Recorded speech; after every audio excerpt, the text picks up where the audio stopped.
Hello, my name is Pam Hill, and I'm going to be talking today about common core connections. My topic is plants, and this is for second graders. And the three books I'm going to be talking about are A Seed is the Start, Seed to Plant, and the third book is A Photosynthesis Story. The first book you can see is right here. And A Seed is the Start was written by Melissa Stewart. Have you ever wondered how seeds move? Well, Melissa Stewart does an exceptionally good job of telling us how they move. Seeds fly through the air. They spin and glide. They tumble and spill. They splash and they float to faraway places. And in the case of the Himalayan balsam, the seeds pop right out into the air, and the wind carries them to other places. And if it lands in the right place, those seeds are going to sprout and grow, and a plant is going to appear. And that is how the process of seeds starts and ends. All right, if you look at this book a little closer, you can. Actually, I'm just going to show you the back first. You can see the verbiage: spin, splash, tumble, pop. Those are all good words that your students can use when they do writing about this book. There's so many good examples. All right, moving on to a little bit of information about Melissa. And if you can see here, you can see she is an award-winning author of the lyrical text, paired with stunning up-close photography. And she explores how seeds grow, how they travel, and what it takes for a seed to become a new plant. A Seed is the Start will inspire budding botanists of all ages to look with new eyes at the fascinating world of plants and their seeds. All right, moving on to book 2. This book here is going to be used by both classes.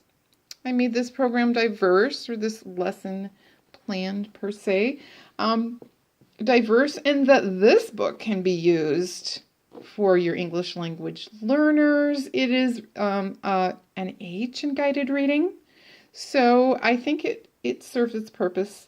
It will serve a very good purpose for your diverse learners, especially your English language learners or your special ed learners, whomever it may be that needs a little bit more simple terminology. Okay, one of the exciting things about this book, in addition to the fact that it's got wonderful pictures done by National Geographic, is that it's got a parent note. And in the parent note, it encourages them to have their kids sign up for a National Geographic Kids Super Reader Club. And in this club, they can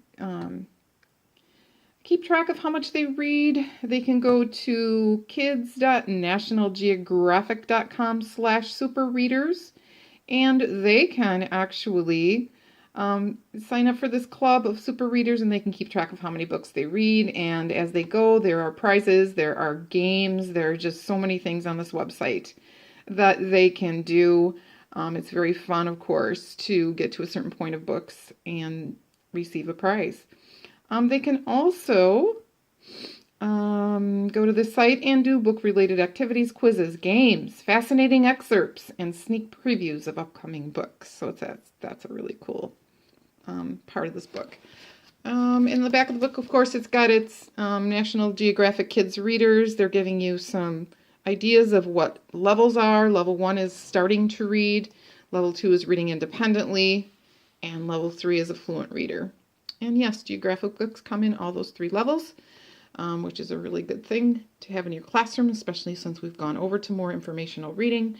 And they are all informational reading books, nonfiction, So anyway, moving on to the third book. The third book we have is right here, and I did not have the book. I tried to get the book. It did not come as of yet, so I'm going to have to show you just this. It is called A Photosynthesis Story, and it is nonfiction, and it is a dialogue between Manti the grasshopper and Andy the ant.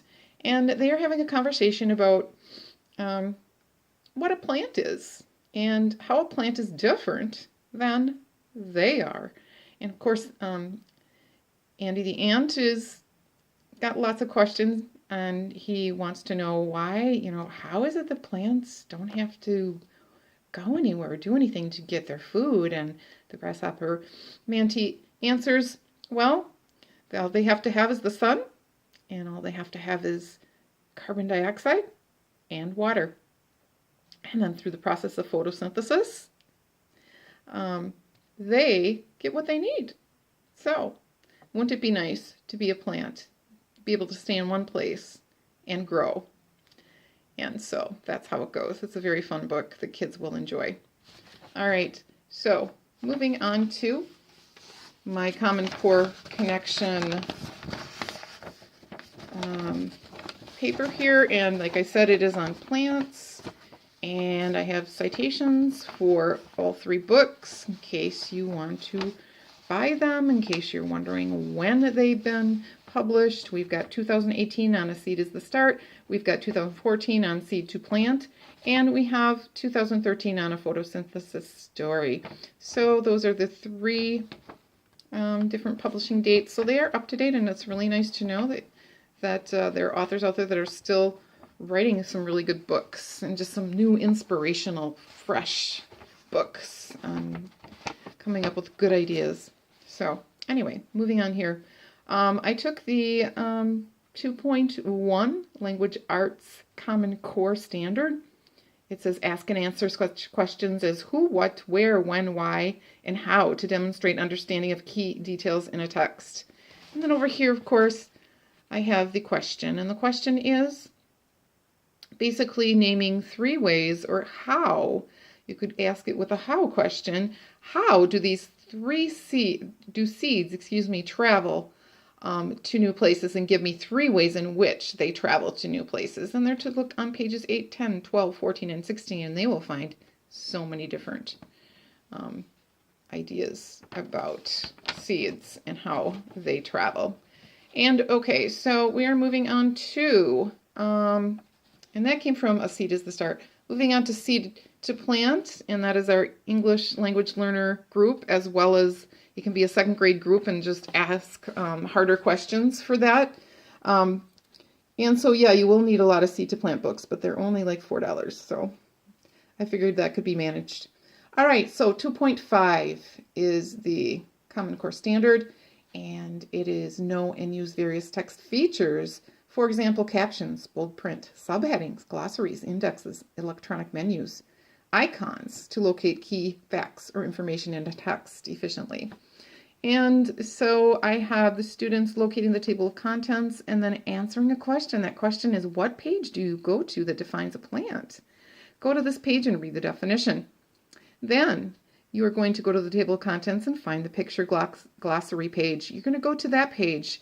You're going to tell me what that page is, and you're going to tell me what your favorite picture is. And I need to be up here a little further. So for the second graders, regular classroom, you're going to be finding more. You're going to be finding captions, bold print, subheadings. You're going to ask all these questions. Where is a caption? Tell me what page it's on. What does it say and what does it mean? Bold print, well, that's obviously more important. What's in bold print and what's really important that we need to take special interest in and really read carefully? Subheadings is also another thing you're going to ask. Where's the subheading? What is it? What page is it on? And what does it say? And what do you think it's going to be about? All those wonderful questions. Okay, moving on to 2.4. And like I said before, these are all second grade level standards. 2.4 Language Arts says, determine the meaning of words and phrases in a text relevant to a grade 2 topic or subject area, And you're going to get out the book, A Photosynthesis Story, and you are going to ask the question, what does Manti, the grasshopper, mean when he says plants make their own food? Well, I got that right out of the text. Plants make their own food. So we're going to the text. We're finding a phrase that just is just a little like, that doesn't sound like I might know the answer to that one. So they're going to have to really do some digging and understand what that is. And yes, the dialogue between the ant and the grasshopper actually does answer that question. And then you're going to come up with what is Andy's response. He's very like, whoa, didn't know that they make their own food. And so it's a very interesting dialogue, and it's fictional, so it's fun, and it makes it a little bit more light. So where they're learning while they're having fun listening to a dialogue between a grasshopper and an ant. Okay, so moving on to a core connection, it is 2.9, and it says compare and contrast the most important points presented by two texts on the same topic. So I picked two texts, and I picked a seed is the start and a seed to plant. And I want the children to develop a T-chart. On one side, they're going to label it a seed is the start. On the other side, it's a seed to plant. They're going to put down some very important points. And after they do that, they're going to develop a Venn diagram. The question is, of course, compare, what is the same parts, what part of those books are the same, and that's what's going to go in the inner circle, the interlapping circle of the Venn diagram, which is of course two circles that overlap. And they're going to compare the two books so that they will know what's the same and what's different, what's in one book, what's not in the other one, what's in both books.